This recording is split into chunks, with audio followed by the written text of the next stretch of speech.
Hello and welcome to Walford United WFC.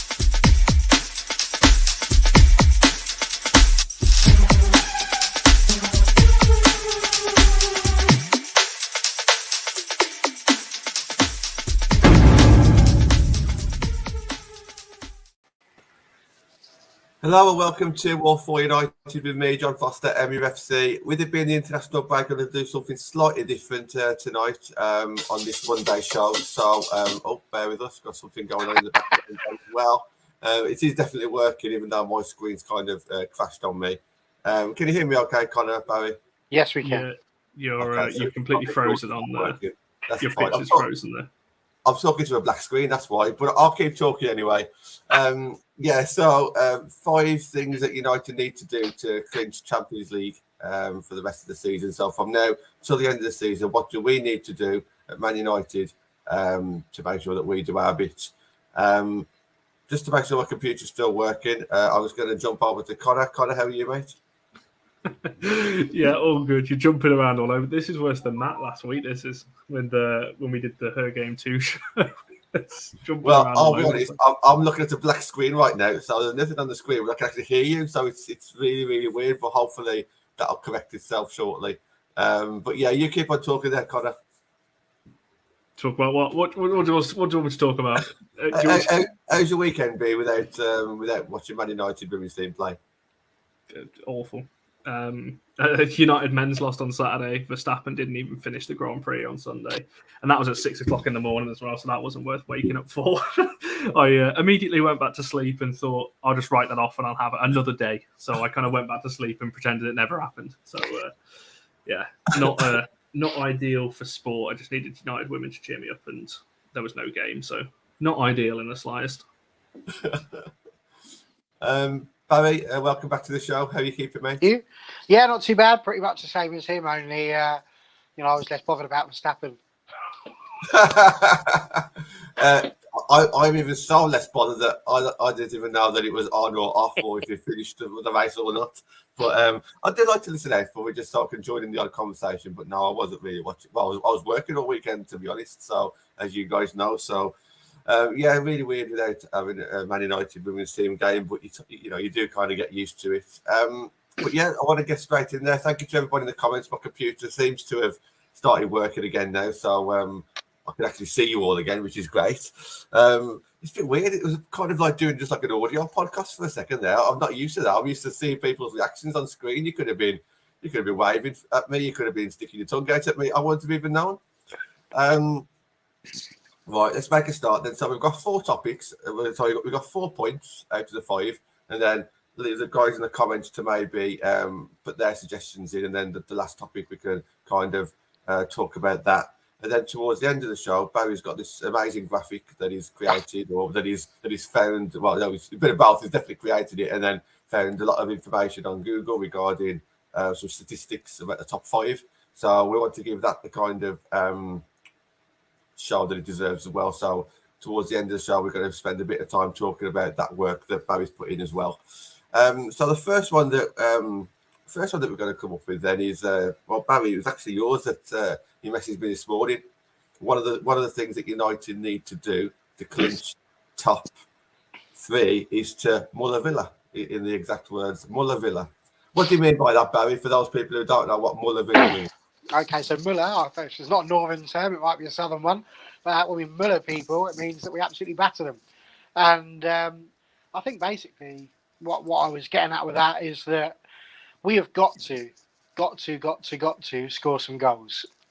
We simply cannot afford to just win when you consider the games that City have got left over. When you know they've got to play Birmingham, you know they've got to play Leicester, they've got 2 really good opportunities there to increase their goal difference, and they're gonna. And I think they're only about 3 goals behind us. So, when you consider that, we've got, conversely, Aston Villa and West Ham. Mm-hmm. And the only thing really that's similar in that respect is they both play in very similar colours. Other than that, it's really a lottery as to what we then choose to do. So, I've seen a few things going on in Twitter. There was a young lad called Liam who was very clear in his thoughts. We can't worry about goal difference. We've got to worry about just winning the matches, and he's spot on. He is, and he was the reason actually why I went to go and do all of the research that I did go and do, just to make sure I didn't come on here and look like a lemon. So thankfully, I don't think I'm going to look like a lemon. He's right, of course. You do have to go and win those matches first and foremost. We have got to win those 3 games. Otherwise, it all becomes a really, moot point as to what we need to do to get into the top 3.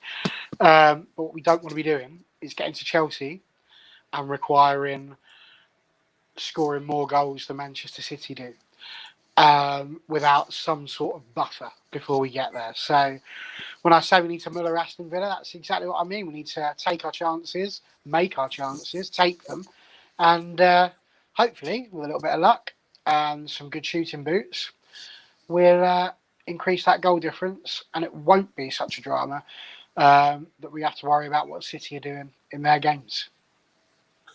I was going to read a couple of comments out first. So I think it's John Commode. Yeah, John Commode. Hello, John.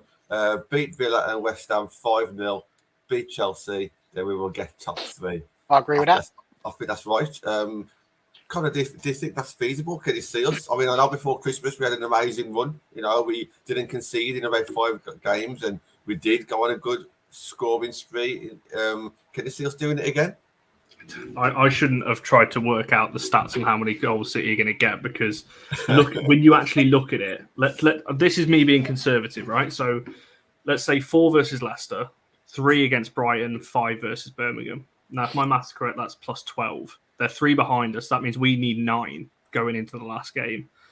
It's not going to happen. I'm sorry. I can't see us putting 9 past Villa and West Ham. 5 against one, 4 against another. It's Leicester and Birmingham. Chelsea could have had 20 against Leicester.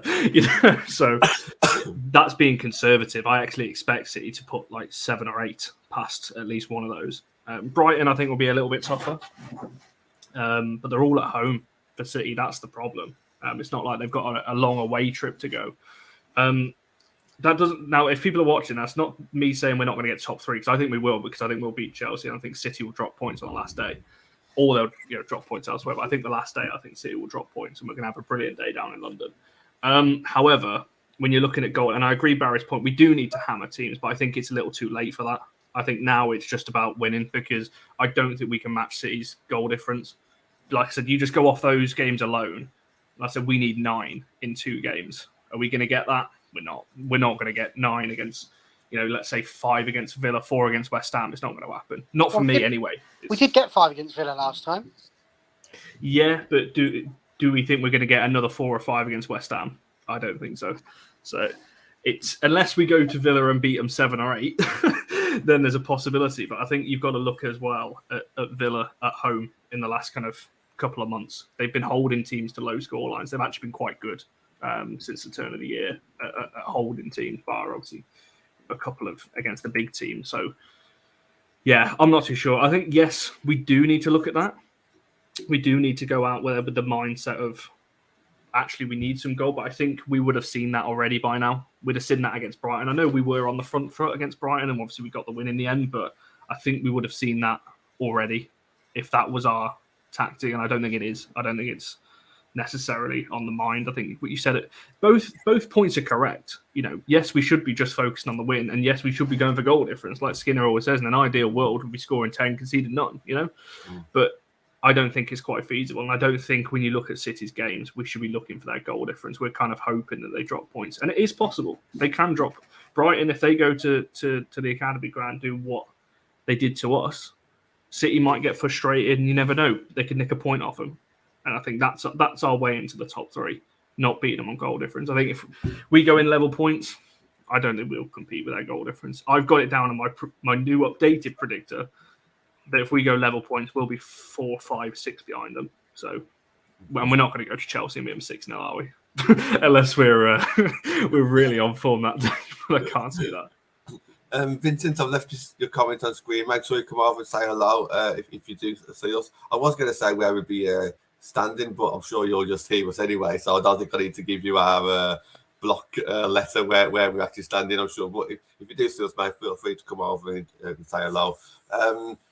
Ellie in the comments has said that she heard that Lucy Bronze has got a niggle, and Alex Greenwood maybe out for City because of a knee, so that might do us a favour, absolutely. But we want to kind of just focus on ourselves a bit. Barry, I mean, kind of made a good point there, saying that if it was kind of that easy to score that many goals, then we would have done it throughout the season, and I get that. And you know, the last game that we was at together, the home game, you know, we wanted to score so many goals, but it just didn't really come, did it? And it was quite touch and go at the end. Do you think there's anything that like we could set up tactically that's a bit different to kind of score a few more goals? You know, is it kind of like the last 5 minutes of a cup game where you need to send your goalkeeper for a corner and keep on like throwing balls into the box, or do we have to still be patient and just pass it around and, like Connor said, just make sure that we get the win? Well, absolutely, as I said earlier, the key thing is we have to win. You know, there's no that is the first thing, and if that means like the Brighton game, you know, 20 shots we had in that one, 6 on target, 1 goal. So at the end of the day, the 1 goal was what mattered because we got the win, we got the 3 points, and in that respect, it doesn't matter whether you win 1-0 or 75-0. You know, you still only get 3 points for it. The drama is that my biggest fear is that we are going to get to the point where we go to Chelsea, and it's not going to be enough to just win. And that's the argument. That's the point. Is that it's all very well and good saying we just need to win and hope they drop points, but we can't rely on other teams dropping points because we have no say in that. So the only thing we have a say in is our own shooting ability. And we mentioned it on the Friday show, Connor. Like Ella too, we know what she's capable of doing. She's just scored a hat trick. I saw her score a 20-yarder from outside the box. Yeah, I distinctly remember in the Old Trafford game, us sitting there with our hands in our head going, why didn't you shoot, Tooney? Rather than trying to put it across the goal line. And it's like, those are the things we need to worry about. We need to be more clinical. And I think the simple fact that I'm trying to make from it is that ultimately, if you want to be in the top 3, then you have to imitate or improve on what the traditional top 3 have done. And the traditional top 3 are clinical and ruthless in front of goal. And we're going to need to be that. We're going to need to be that in those last 2 games because it's already pressure enough that we've got to go to Kingsmeadow, if you please, against the probable champions of the country again and try and beat them. It's even worse if we're sitting there thinking, well, not only do we need to beat them, but we need to beat them by 3 or 4 goals if we're going to win. We need to muller them. We've got to batter them. That's just not going to happen because at that point, we're in trouble. We really are. Because that's too much pressure. And then what I see happening is Chelsea coming away and doing the opposite to us, really, because it'll just be too much, I think. So yeah, we have to. We need to get the goal, and then once we've got one, score more, and we're capable of doing it. I think as well, just a quick point to make that Man City's next game is going to be before ours. So for the first time in a long while, I know Spurs have kind of been in and amongst it, but for the first time for most of the season, actually, someone correct me if I'm wrong, City could be above us going into our game because they've got Leicester in the earlier kickoff. Now, Leicester lost at home to Arsenal 5-0, 9 at Chelsea, 4 to us. So you'd expect City, let's just put a happy medium and say 5. So they'll be +2 and ahead of us going into our game against Villa. So if you're talking about hammering teams, that then might play on the United girls' minds that actually we do need to go out there and score 5 and 6 in this. Maybe, I don't know, because like I said, this will be the first time all season where City, we're now the chasing team. Now, I know that when we play, they'll have a game extra again, but they'll go into, unless Leicester pull off an absolute miracle and go to City and pick up something, which is not going to happen. I said City, let's say +5, they'll go +2 ahead of us going into our game. So maybe it'll play on, United's mind that we need to go, when we get to that game at Villa, that we need to go and score, 5 or 6 and get that kind of +3 back in our favour again. There's one comment I've left out because it was actually our second point. So let me just try and find it and bring it back up again. This was my exact point. Get Tooney scoring again. Tooney starts scoring goals. Yeah. I'll throw Stuart's comment on there because I think that's what we'd like to say. I think it kind of leads into follows on from the previous point. I think for us to start scoring more goals, I think Ella needs to start chipping in with a few again. We've seen how well she's been playing, but scoring wise, not so much lately. And I think it's pretty much been since Christmas, hasn't it? I don't know the reason for it. Thankfully, other players in the team have been scoring, and she's still been creating. And causing havoc. But we're talking about just pure goals now. We need some goals on the score sheet. So I was going to bring Ella Toon in. So one, Barry, do you agree with me? Do you think to get more goals we need Tooney on the score sheet? Two, do we need to do anything slightly different with her? Do we need to get her to start shooting for more outside the box, or do we need to start playing her in a different position or setting up slightly differently? What's your thoughts on that one, Barry? 100%. I mean, we need more goals, but we don't just need more goals there. We need more goals across the team. It's, Russo's done brilliantly so far. Martha Thomas has been one of my players of the season in terms of effort. In terms of returns in goal, I can't laud her at the same level. But can you say that really? Even Leah Galton, she scored a few. I think it was 7. I think I saw that she might have scored. But we need more across the board. Really, we need more clinicality from our front line, and that includes Ella Toon. 100%, she needs to shoot more. But when there's an opportunity to shoot, it's not just a case of, I'm outside the box and I'll have a crack just for the sake of it. It's when it makes sense to. She was running on goal. I mean, I can still see it. It's like a recurring nightmare. There she is going into the box. Shoot, Tooney. And then she passed it. And I don't know what went through her head at that point, because really the weird. best strikers are they're greedy in that sort of respect. They would have had that shot, and the worst that they would have been expecting was for the goalie to parry it and then hope that somebody else is going to come in and pick up the bits and pieces. I was absolutely gobsmacked to see, it's nice because, it's lovely to be, go on, you have a go, Leslie, it's lovely for you. Go on, Martha, wouldn't it be nice if you popped one in, or have a go? No, just put the ball in the net. Shoot that thing there, get it in. Because if we don't do that, we're not finishing third. It's not going to happen. So, listen, as we'll see a bit later on, making the chances isn't a problem. I will tell you now, spoiler alert, we've had 384 shots this season. 384, and we've scored 53 of them. The drama isn't having shots as such, it's where they're going. And they're not all on target. Now, you're never going to get every shot on target. I get that. I'm, not a complete fantasist in that respect. But what they are going to have to do is be more clinical. They've got to be better at choosing when to shoot and when to pass. And I think that's the key thing. For me there, Tooney, that was an opportunity to shoot. They just need those decisions in the final third. And you can't blame them, because they're still quite young in terms of this level. They're trying to do the right thing in terms of, if I put it on a plate for somebody else, they're going to have a chance to score it. So, 100%, I get all of those things. That's what they're going to need to do. They're going to need to score more, and they're only going to do that if you get shots on target, and you only get shots on target if you shoot. So, it's a tricky one. It's just so easy for me to say, sat here in my little box. Because I know whenever I try and have a shot on target, it very rarely goes there. It's quite often over or very, very wide. So it's not as easy as just saying that, but that's what they need to be practicing. They need to be looking over the next few weeks at their shooting practice, and I'm sure they already are. I'm sure Skinner's already got that. And to me, 100%. Tooney needs to score more, but so does Thomas, so does Russo. Hanson she needs to score as well. They all do. It doesn't matter who goes in that sort of front four. They've got to. They've just got to. Jackie Gronin, don't worry about whether we go on the pitch or not, love. Just have a shot. See what? Yeah, I mean, I've just had a look. So, Tooney scored 1 goal in the last 12 for United, and that was at West Ham. So, that was since the Birmingham game back in December. So, 12 games, only 1 goal. Now, don't get me wrong, she's not been bad in a lot of these games. She's propped up with assists, and she's very influential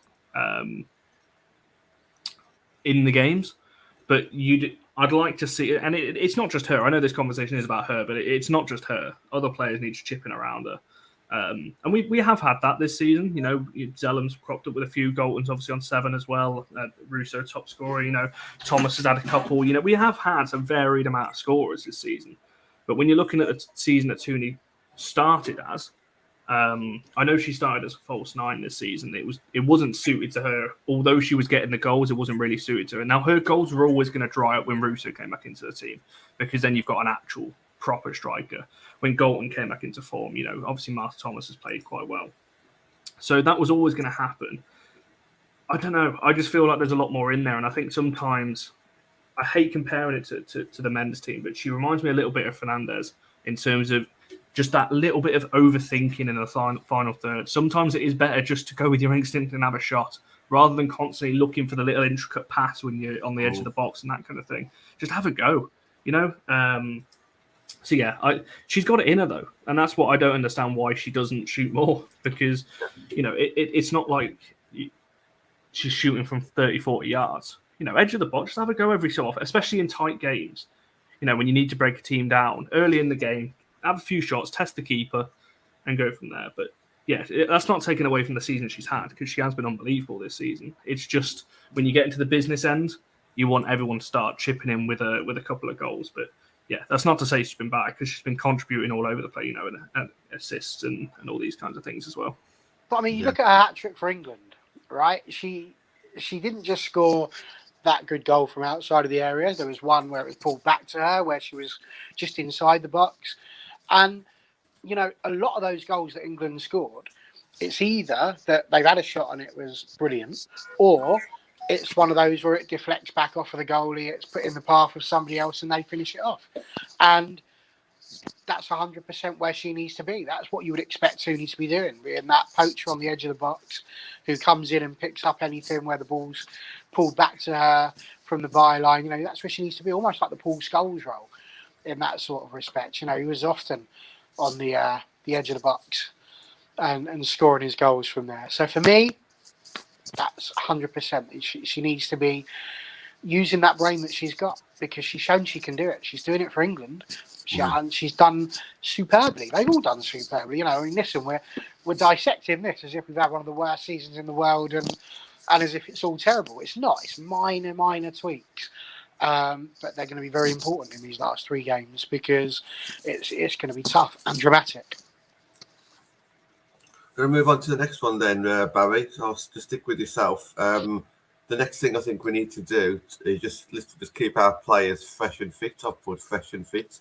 So I know they only play like, you know, once a week, so to speak. So it's not like they have to play twice and you have to rotate them heavily that way. But looking at the last few games, they have looked a little bit tired. That's potentially been our downfall, you know, away at West Ham, only scoring a couple here and there where maybe some of the other clubs might score 5 or 6. So for me, I think this one's really important. We've still got 3 games to go. Some of them have been on international duty as well, so they've been travelling. So for me, it's really important that we keep our players fresh and fit. What do you think about that one, Barry? 100%. Yep, they need to be fresh and fit. Of course they do. The problem is that horse might have already bolted. You know, look at our defence. They're certainly not fresh and fit, are they? They might be fresh, but you know, the only thing they're fit for, some of them, is being in the hospital wing at the minute, because they're just not fit.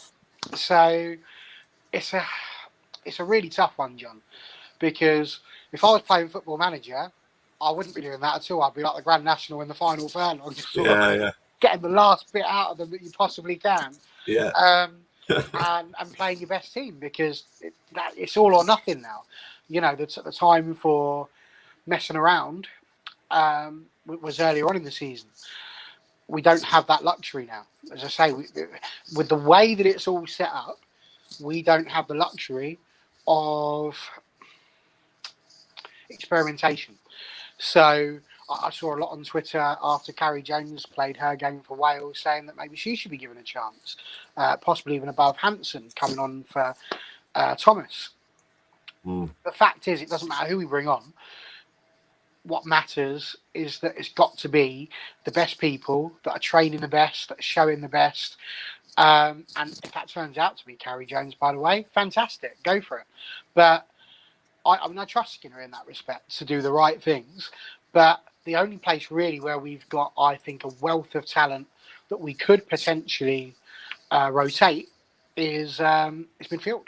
Because as we've discussed on this channel, pretty much every time I've been here, we've got about 100 midfielders to fit into those 3 spots.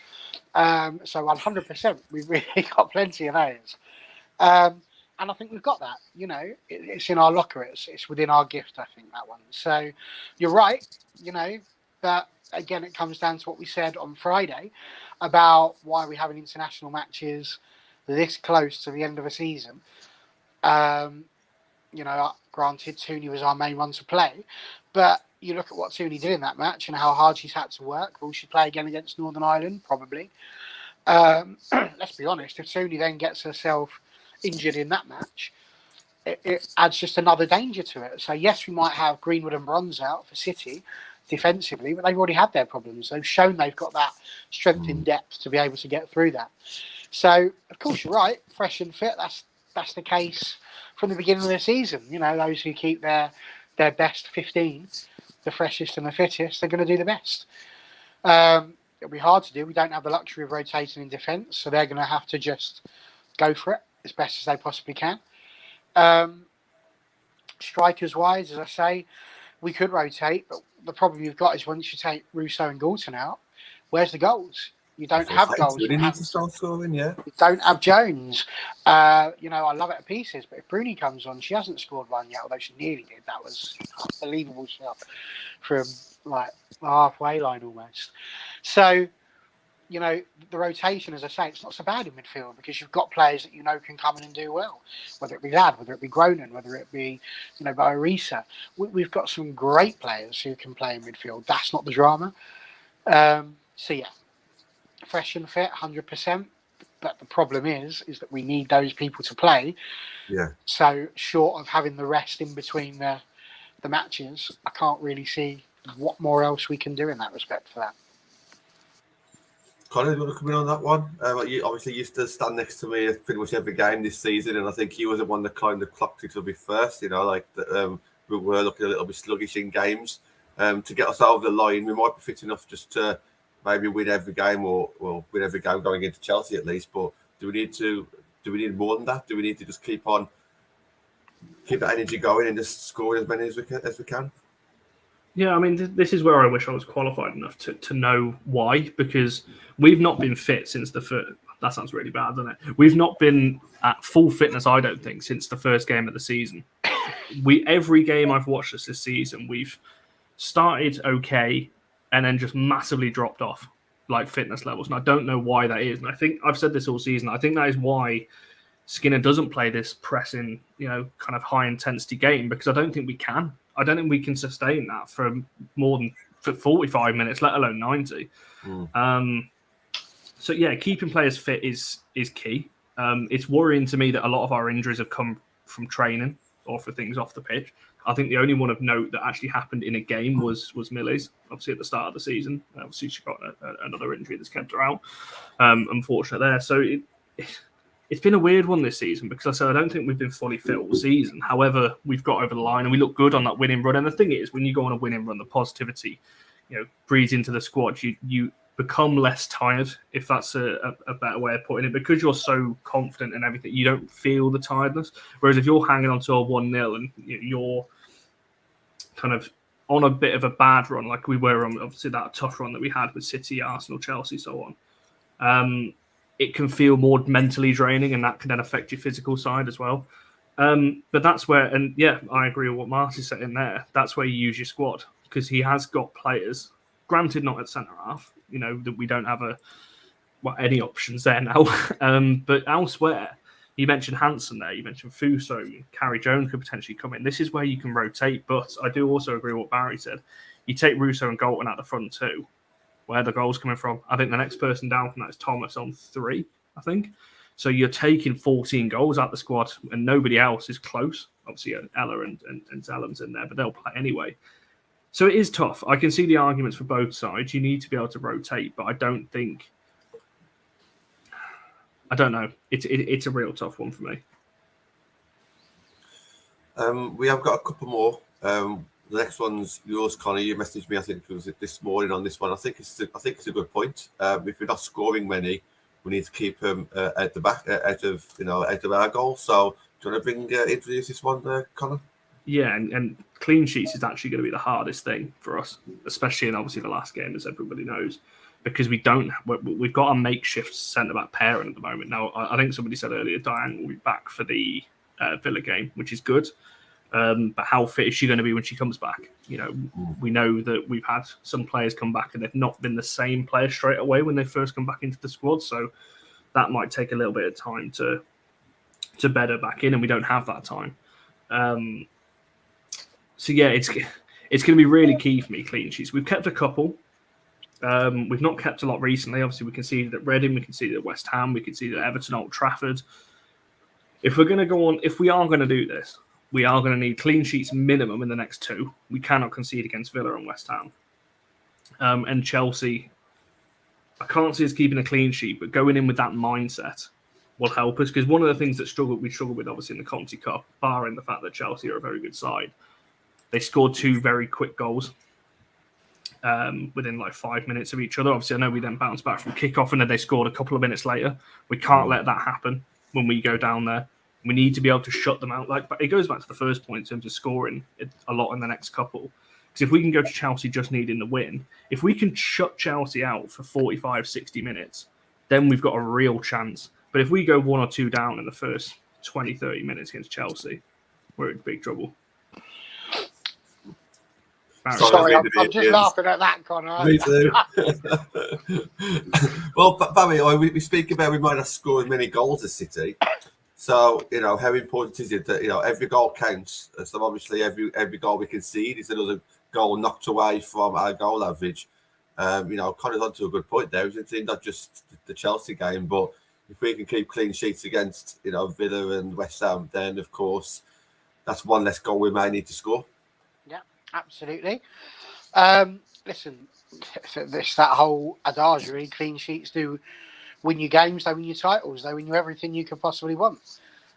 Because at that point, you only need 1 goal. The problem is we have not been adept at keeping them. Whether we've got our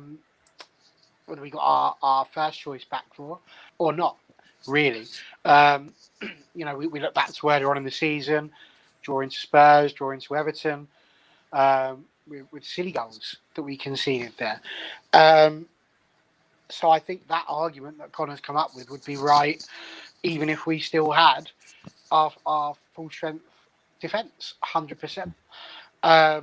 It's going to be huge. It's going to be massive. We can't afford to concede any in the next 3 games. Really, it's the dangerous part of it. We can't. Do you think it's possible, though? I definitely think it's possible to keep a clean sheet against Villa and West Ham. And I've said all along, I'm really glad that Chelsea is that last game of the season, because it's going to be the players will be up for it even more with it being the last game of the season, knowing full well that 1 game left. If we come out of it with a draw or win, whatever we need, then it's all over with, and they've succeeded. Whereas if you play Chelsea next, it might all be over potentially before the next 2 games. That puts us in a big position, that game against Chelsea. The permutations going into that game will matter. And what I mean by that is if we go into that knowing we need to win and the goal difference isn't that much of an issue, then it's huge. There's a lot of pressure on us, but there could also be a lot of pressure on Chelsea as well, because let's be clear, I mean, I think they're a point clear, is it, at the top of the table?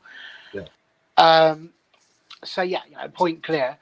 If they continue in the vein they're going with Arsenal as well, they could very well be in the same position where they can't afford to lose to us. So that's what you want. If we're being brutally honest, that's what all the big companies, your Sky Sports and all that lot are going to want. It'll be on the telly. All that's going to go on. Everyone will come down. All the people that haven't, paid much attention to women's football for a while, they'll all descend on the place. The Sun will be there. The Mirror, the News of the World will come back from the dead. Everybody will be there, ready to see what's going to happen. Will Chelsea beat Arsenal and be the champions once again because they're just so good? Or can little bitty Manchester United finish above Manchester City and derail Emma Hayes and her Barmy Army? And that's what we want. I guess as fans, that's what we want. If we're stood there on the terraces watching that match, that's 100% what we want as well. There would be nothing sweeter, I don't think, as a Manchester United fan, than to stop Chelsea from winning the league and finishing 3rd. Nothing sweeter. Apart from the fact that it's going to mean that Arsenal will win it, which does detract from it somewhat. But there wouldn't be anything sweeter. I remember Anthony saying on one of the shows we haven't had our moment where we've had just sheer unbridled last minute cheering. And I said on that show, Chelsea's going to be the one. Chelsea could well be the one where we get that opportunity. And linking that back in with what Connor said, because I realise I've just gone off on a little diversion there. It won't happen if we don't keep at least a clean sheet or just the one goal. Because as Chelsea have shown us, once they score against us, they tend to go on and score quite a few. They don't tend to just stop. And the last Chelsea game, they scored. We then equalised immediately, and then it all went to hell in a handcart again. So, listen, that defence is going to be massive, and we need our back four back. But whatever it is, over the next 3 games, you're going to want it to be the same back four, I think, because they need to have that fluidity of working together, knowing that she can trust the 4 in front of her. I think if you get that, a settled back four for these 3 games, be quite good. The comment that I've seen in the comments, and I always say that, it always makes me laugh when I say the comments in the comments, that has took me eye the most. It's come from Lanzo. Mark needs to be brave. That's what we need to do to get into that top 3. And I get that. That could mean many different things. It could be a choice of personnel that he puts on the pitch. It could be throughout the game where we're winning 2-0. We need to continue to go hard and try and score 3 or 4. I think we've seen that in his locker quite a bit. The fact that he's brave. I think sometimes, when he brings on a Jane Moore, when we're only 1-0 up or 2-1 up, it looks like a defensive thing. But sometimes you can spin it as a positive and say, well, what he's doing is he's bringing in experience. If we end up conceding a late goal, we would say, well, why didn't we try and shut up shop and be professional? So I think sometimes you can misinterpret some of the things that he does, depending on how you look at it. But I thoroughly agree. This is, obviously down to Mark now. He needs to make sure that we do go out guns blazing every game. And I'm not saying be reckless at all. I think we need to win the games first. However, he has got a lot of tough decisions to make, hasn't he, Connor? Yeah, and the thing is, when you're talking about substitutions there, it's the same kind of people that will say when you play a back 5, it's defensive. It doesn't necessarily have to be. Chelsea in the men's game, look at when they played a back 5. I think they scored like 90 goals or something in the season. It's ridiculous. But same when you bring on likes of Jade Moore, that's not necessarily a defensive substitution. I know she's a defensive midfielder, she plays that kind of role, but that can also open up opportunities moving forward, because then you've got somebody who can progress the ball. If you can have 6 attackers on the pitch, if you've got nobody in the middle that can get the ball to them, you ain't going to score. And we've seen that with very nice women's team. We have seen that where there's basically 4 and a 6. Your 2 midfielders have got up top, and we have seen that. It's something we struggle with against Brighton, actually, that we played. I don't know why we do it. It seems to be, and this is where it goes back to the coach, I think. We seem to go in attack. It's almost like a 4-2-4, and you've got Zellerman. It was Zellerman Jackie at the week at Brighton. And then there's like 30 yards, and everyone's in a front 4. And it's like our only option is to go over the top because nobody's dropping deep to help. But that's another conversation anyway. So in relation to being brave, yes, he needs to. But the thing is, I don't think he'll change his approach. The players won't change their approach. Yeah. They can't, because if he starts complicating it now, start overthinking things, and like you said, every game now, the first goal is massively important, because we need that and early as well. In the next 2 in particular, we need to get ahead early, because we can't have what we had against Brighton, where the longer it goes on, the nerves start to creep in. You heard how quiet it got around the ground as the game started to edge towards, after half time, and it started getting quite nervy. We can't have that for the next 3 games. We need to get an early goal. When we went on that winning run, our key quality was we were scoring early, and then the floodgates opened and we scored, 4 or 5 and so on. We need to make sure we do that again, because otherwise I think we'll struggle. But Skinner doesn't need to be brave and aggressive. He just needs to do what we... he says it all the time. The players need to trust in themselves. The quality is there, particularly in the next 2, to beat the teams ahead of us. Chelsea, that's when your tactics come out and you can start really thinking about where we can beat Chelsea. Probably I'll just finish up with you on this one then. I mean, how do you think he needs to be brave if that was the case? Is it going to be a choice of personnel? Will we see something completely different in the last 3 games? Will he play someone who hasn't played much, or will he do something different, or will he stick with what he knows and just hope that we can perfect what we have been doing throughout the season? Yeah, I mean, it might well be that. It might well be that he needs to look at his personnel and make a decision that might not be popular. I mean, some might argue that he's been brave all season. There was lots of calls earlier on in the season questioning why he was picking certain people and why he was doing certain things. And he stuck with it. He was brave in that respect. I think that's the thing about Mark, is that he knows himself and he knows what he wants to do. And he knows that he lives and dies by the decisions that he makes. And that's really important for a manager to understand that, because as long as you're willing to accept the consequences for the decisions you make, generally I think the fans are going to go with you on that. So I don't, as Connor says, I don't think he needs to be brave in so far as doing anything outrageous, but 100% we need to be scoring early. We need to be making those chances count. I mean, it all comes down to, we've gone full circle. It comes down to we're going to have to score the goals. It's like, we can go for 5 things, we can pick 10, we can pick 100, they've got to score. That's going to be it. That is going to be the underpinning thing is how many goals we score. And, I think the bravery might come. We all play that game at the last time. It's easy to forget that when you've been watching Tier 4 and Tier 5, because all these matches just go on like #United are sitting at the top of our league at the moment in the Southern Division 1, just waiting for Billericay to finish their season on the 1st of May to decide whether or not they're going to be champions. We're not going to have that. We're going to be playing at the same time. And again, if we get to that point where we're level on points and it's all down to goal difference, that's where the bravery is going to be needed. Because what if we're only 1-0 up against Chelsea, but we know that another goal is going to win us the title?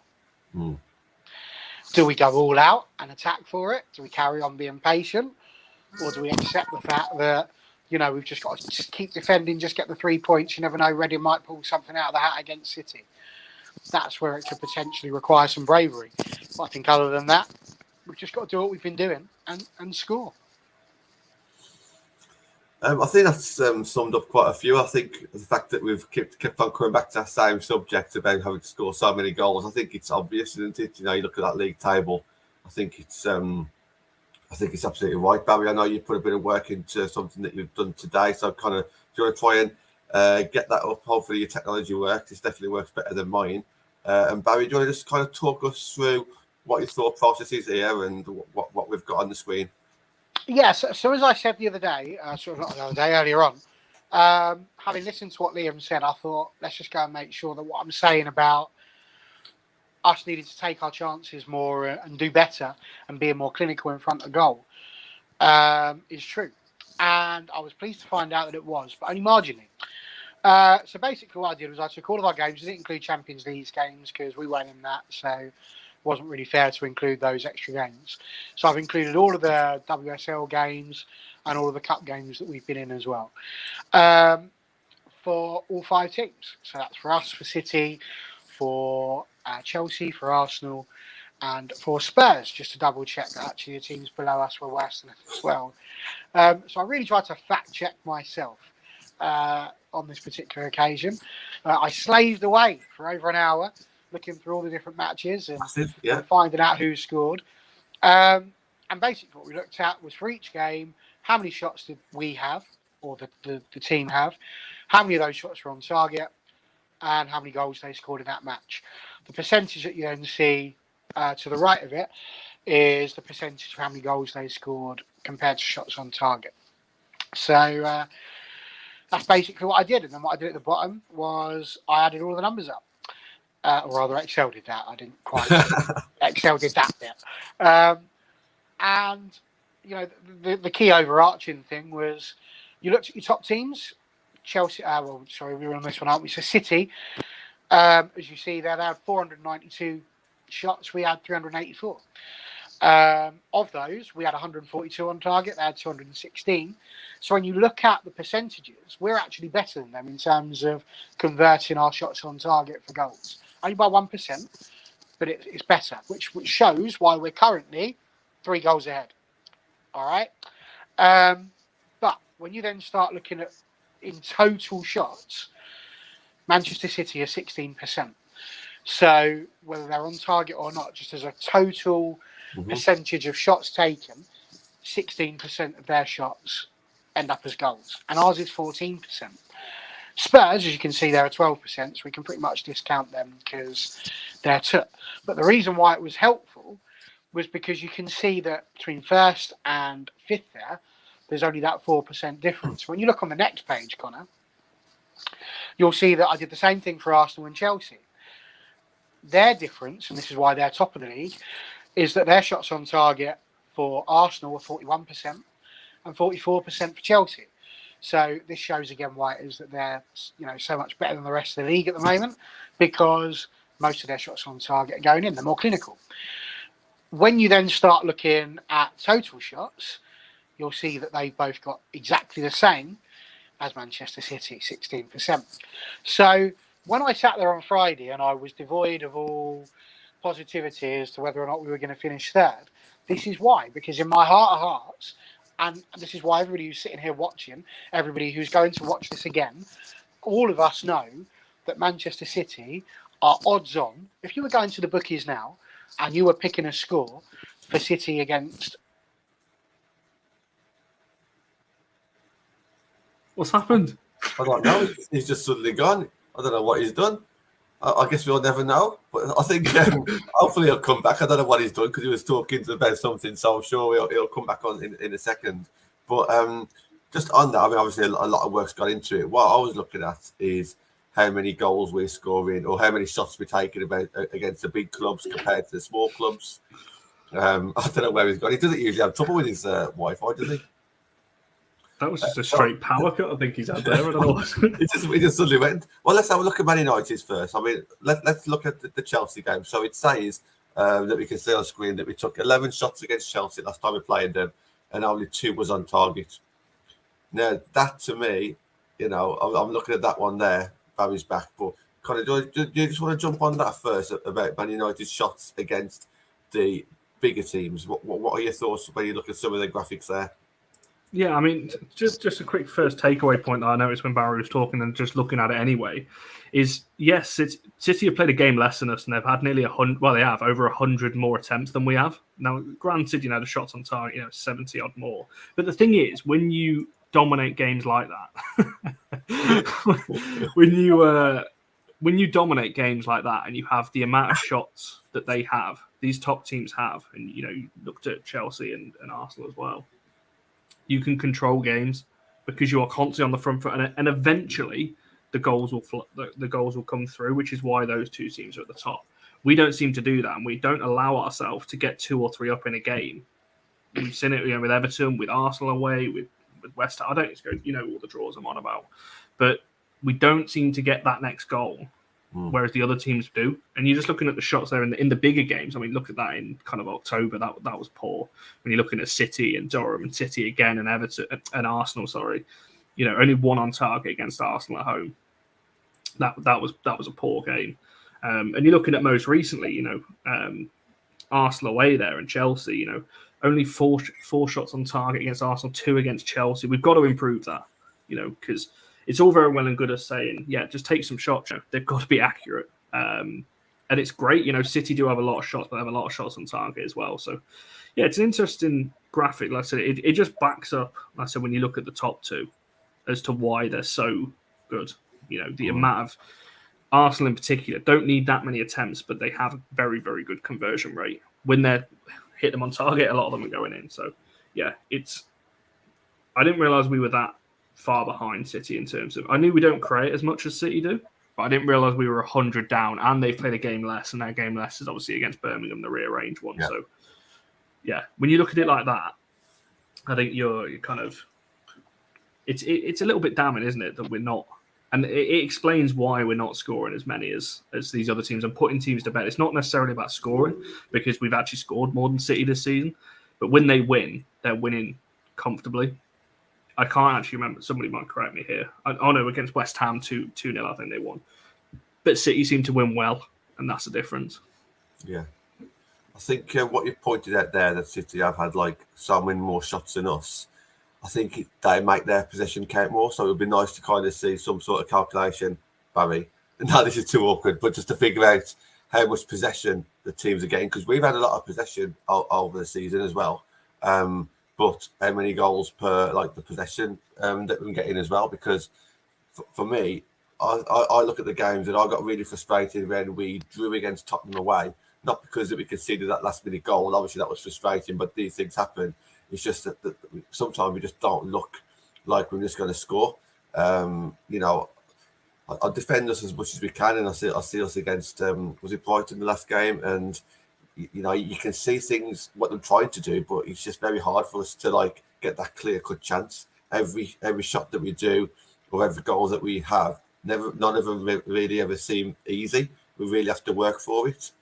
And I think when you Man City, if you take an extra 100 shots throughout the season, surely a few of those are going to be easier. So they seem to kind of make it a lot more easy for themselves than what we do. And I think going forward, not just this season there, but next season, we need to try and make our lives easier and try to score a few easy goals as well, because everything just seems so hard for me to convert the possession into shots on target.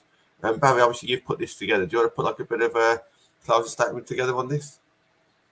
Yeah, so I'll just finish what I was saying before Rudy decided to just boot me out of the room. Which was just that last little bit that, that 14% of us scoring our total shots, that could well be the difference. As I said, if you go to the bookies, you're more than likely going to put your money on City scoring a lot of goals. But their last 4 teams they've got to play, they scored 16 past them. 16.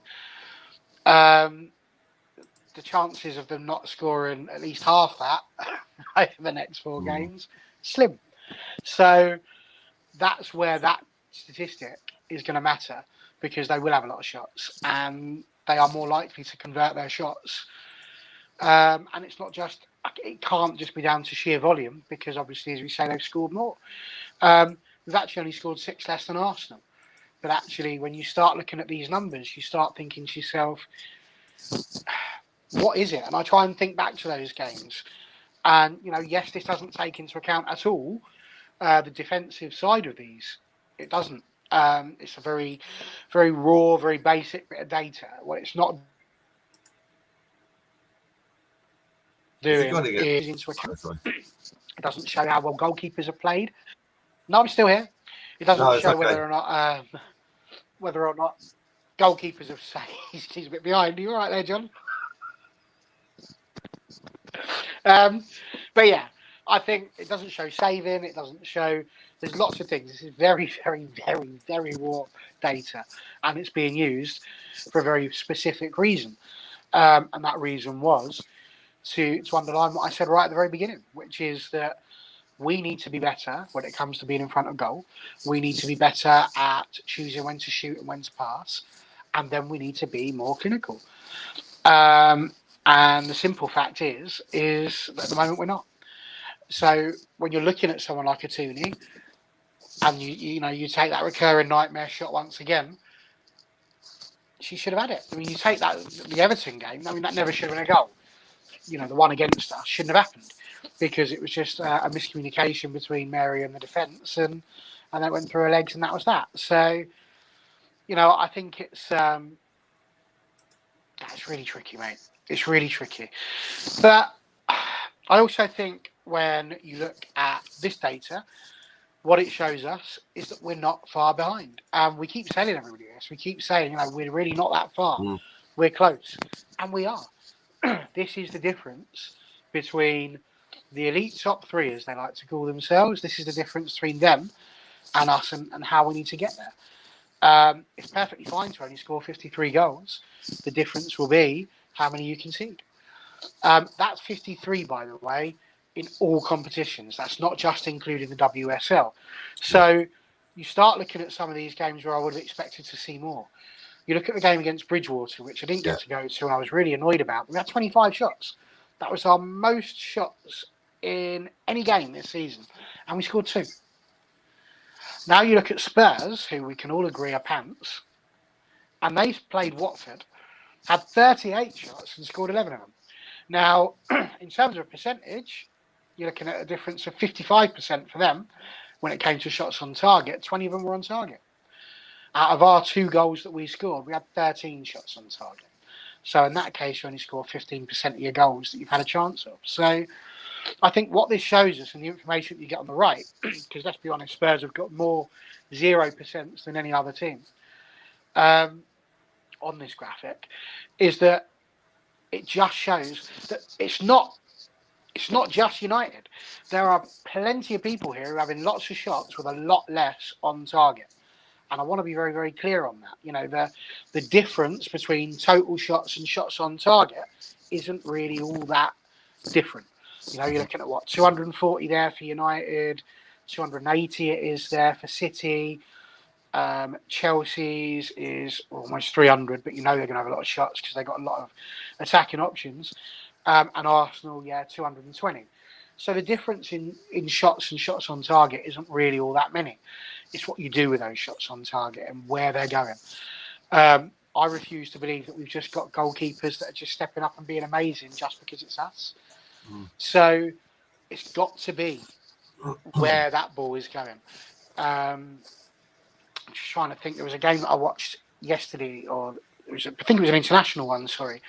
It might have been the Scottish girls. It was the Scottish under-19s. It was on Twitter, and I was having a Friday watching football. And it's that same thing. She was one-on-one, straight through, and all she had to do was put the ball right or left of the goalkeeper, and it was straight out the goalie. It's that decision-making as to where you're going to put it. And I think that's not just a United thing. I think that might be a girls' football thing at the moment, where they just need that decision-making. In the last one, actually, do you know what? It's not just girls' football, it's men's football as well, because you can look at Rashford and people like that for United and have exactly the same argument. Decision-making in the final third. That's going to be the big one for me. Decision-making in the final third. And that's what I think this graphic shows, you know? Mm-hmm. So, yeah. But I can absolutely sort out possession ones and things like that. I only had an hour before the before then, John, I'm afraid. If you had requests, you could have asked. No, I do. I think that's amazing. People, the comments have reacted to it really well. They have said that we should put it on Twitter, so we'll have a look at what we can do. I don't know if it's worth doing it at the end of the season instead, or just doing it right now. I don't know, but that's great data there. So it'd be great to get that out so more people can see it as well. And people watching this, just share it somehow. Just make a clip and just send it, or do whatever you need to do. I'm not technical. These guys are on the screen. I'm not. But yeah, there's a lot of work that's gone into that. Yes, very much thank you for that, Barry. And thank you to everybody in the comments tonight. It's been very active in the comments, and it's hard to keep up with everybody's comments, but I've tried to interact where possible as well. Kind of plan for the rest of the week. So Matt's got a show out tomorrow that I believe I'm on with Stuart from Sin 71. We've got a show on Thursday as well at 7:00. Friday Night Fan Forum led by Connor. Saturday Night Live will be the usual. I'm trying to memorise them all. I think it's the last but one teammates. So if you've been enjoying what we've been doing with FC United this season, I think we've got one more episode to come out this Sunday, I think. So I know a lot of people are watching that. You know, some of them are getting like 100 to 200 people watching, which is great for a Tier 4 team. And we might have a special episode on Wednesday as well if someone gets back in touch and confirms. So that'll be a week full of content. I'm really looking forward to it. Barry, thanks again for that last minute graphic there. It literally was an hour just before the show. I get the WhatsApp message from Barry just saying, "Can you open this? Or have you got an email address?" So I'm like, yeah, absolutely. So yeah, really good. Thank you very much, Barry. Good to have you on. Thank you for having us again. Kind of last bits from yourself, mate. Yeah, all good, all good. I know it's been a little bit negative from me tonight. Not my usual kind of. I think what it is doing it, but I do just want to jump on that because I felt it as well. I think it's because that we know that we're the underdogs now. We need to score loads of goals. We haven't seen too much of it this season. We're not going to say it's not going to happen, but when you look at how City are on form and they're the teams that they're playing, you have to expect that they're going to score a lot of goals. So we're on the defensive, we're on the back foot, aren't we? So we're kind of, I think we're just speaking a bit of truth, and no one in the comments says differently. I don't think anyone disagreed the fact that we need to score a load of goals, and we haven't, this season. So, but what I think I would say is I have seen a stat somewhere. I think we're very close to beating last season's record in the WSL on goals scored with like about 3 or 4 games in hand, or about 3 games in hand. So we have scored more goals than last season, or something very close to that. So I think that's interesting. It's just the fact that we've conceded almost the same amount already because of obviously the Chelsea's, the ones that we have lost. We have lost a couple of big ones, haven't we? Thank you again, everybody in the comments. And yeah, we're going to shoot off and see you again very soon.